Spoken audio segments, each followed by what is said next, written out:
कहते हैं, जैसे फुटबॉल, डॉक्टर, ये सब अंग्रेजी भाषा से ये सारे शब्द आए हैं।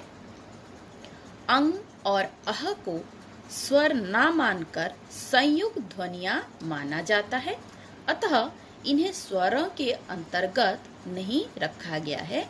इन्हें आयोगवाह कहते हैं। अंग अह को आयोगवाह स्वर कहते हैं। स्वरों के भी दो भेद माने गए हैं, जैसे ह्रस्व स्वर और दीर्घ स्वर।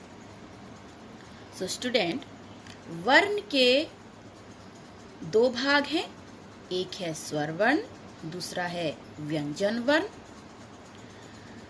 स्वर वर्ण को दो भागों में भाग किया गया है, एक है ह्रस्व स्वर, दूसरा है दीर्घ स्वर। ह्रस्व स्वर का मतलब है जिन स्वरों के उच्चारण में कम समय लगता है वे ह्रस्व स्वर कहलाते हैं, जैसे अ, ई, उ, री। अ, ये छोटी ई, छोटा उ और री, जिनको बोलते समय हमें कम समय लगता है। ओके बच्चों।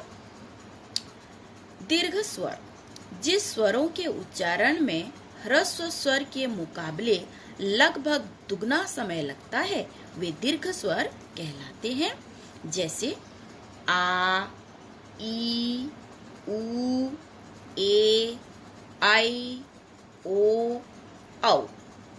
इन वर्णों को हमें बोलते समय ह्रस्व स्वर से दुगना समय लगता है, जैसे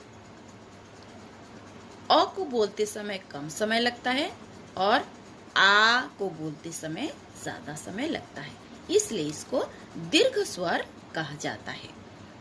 ओके बच्चों। ह्रस्व स्वर अ, छोटी ई, छोटा उ, री, और दीर्घ स्वर आ, बड़ी ई, बड़ा उ, ए, ऐ, ओ, औ, जिनको बोलते समय हमें ह्रस्व स्वर से दुगना समय लगता है। स्वरों के मात्रा, चिन्ह और प्रयोग। स्वर अ, आ, ई, उ, री, ए, ऐ, ओ, औ। और मात्रा चिन्ह है ये आ की मात्रा का चिन्ह है, ये छोटी ई की मात्रा का चिन्ह